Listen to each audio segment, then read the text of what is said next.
এই মিটার দিয়ে চেক দিই, তখন দেখেন কোনো ভোল্টেজই শো করতেছে না। তার মানে এটা হয়তো কোনো সমস্যা হয়েছে, কোনো তার তো ছিঁড়ে গেছে বা পুড়ে গেছে, অথচ বিএমএস আছে এখানে একটা।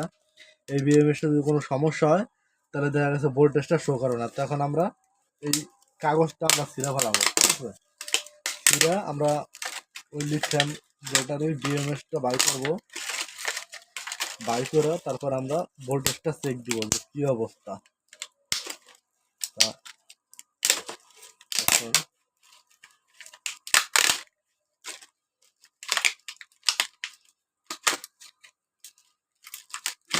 এই যে দেখেন বন্ধুরা, এই যে বিএমএস, এই যে বিএমএসটা মূলত এই বিএমএস হয়তো কোনো সমস্যা হয়েছে। তা আমরা এই বিএমএসটা এখন মাপ দিব মিটারে, যে দেখবো ভোল্টেজ আছে কিনা। দেখেন আমরা বিএমএসটা খুললাম। এই দেখেন আপনারা মনে দেখতে পারতেছেন এই যে বিএমএস এর একটা